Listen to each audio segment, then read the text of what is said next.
Hello guys, मैं हूं आपकी दोस्त आरजे अक्षी त्यागी। दोस्तों, कहा जाता है कि गुरु के बिना ज्ञान नहीं और ज्ञान के बिना गुरु नहीं। दोस्तों, बहुत टाइम पहले मैंने एक कविता पढ़ी थी और राइटर का नाम तो मुझे ध्यान नहीं, लेकिन उस कविता का शीर्षक है लोग कहते हैं गुरु ज्ञान देते हैं। ये बात तो दोस्तों फैक्ट है कि गुरु अगर हमें ज्ञान नहीं देंगे ना तो हम लोग अपने लक्ष्य को नहीं प्राप्त कर पाते। कहा जाता है कि पेरेंट्स हमारे सबसे पहले गुरु होते हैं और उनके बाद हमारे गुरुजन यानी जो हमारे अध्यापक होते हैं, जो हमें पढ़ाते हैं, वही है जो हमें एक सच्चा मार्ग और सही राह दिखाते हैं। हमारे पेरेंट्स हमारा हाथ पकड़ के हमें चलाते हैं तो गुरु हमें ज्ञान दे करके आगे चलाते हैं। तो दोस्तों, जैसे मेरी इस कविता का शीर्षक था लोग कहते हैं गुरु ज्ञान देते हैं। राइटर का नाम दोस्तों मुझे ध्यान नहीं है और मैं गलत राइटर का नाम आप सभी के सामने नहीं लेना चाहती। दोस्तों, उस कविता शिक्षा जो मिली थी वो ये थी, किसी भी ज्ञान के प्रति सकारात्मक सोच बहुत जरूरी है, नहीं तो उसे व्यवहार में लाने में कठिनाई होती है। और दोस्तों, कविता के कुछ अंश इस प्रकार है। लोग कहते हैं गुरु ज्ञान देते हैं, तन होता है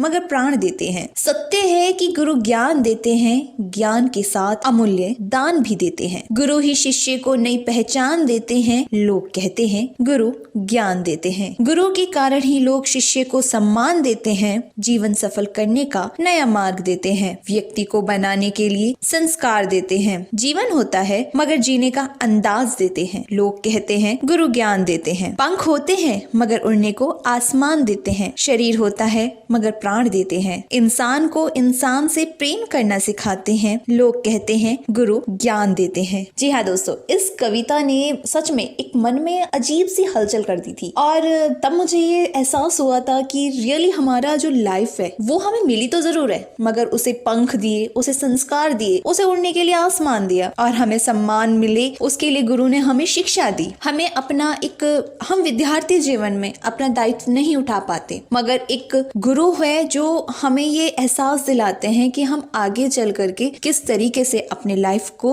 स्पेंड कर सकते हैं, किस तरीके से जी सकते हैं। हमें दोस्तों शरीर तो दिया होता है भगवान ने, मगर जो उसमें प्राण दिए होते हैं वो हमारे गुरु के दिए होते हैं, क्योंकि वो हमें एहसास दिलाते हैं कि हमारे जीने का मकसद क्या है, हमारा लक्ष्य क्या है, हमें किससे प्रेम करना चाहिए और किससे ईर्ष्या। और दोस्तों, ये मेरे शायद गलत हो गया होगा मुझसे कि ईर्ष्या दोस्तों एक ऐसा शब्द है जिसे हमें नहीं करना चाहिए। अगर हमारे सामने वाला भी अगर हमसे ईर्ष्या कर रहा है ना तो उससे हमें भी ईर्ष्या नहीं करनी चाहिए। हमें उसे ये रियलाइज कराना चाहिए कि ईर्ष्या बहुत गंदी चीज है। हम लोगों को सबके साथ प्रेम से रहना चाहिए, प्रेम से ही सबके साथ व्यवहार करना चाहिए। मेरा आज का आप सभी से यही अनुरोध है कि गुरु को आगे चल करके हमें गुरु के साथ गुरु को एक अच्छा सम्मान देना चाहिए।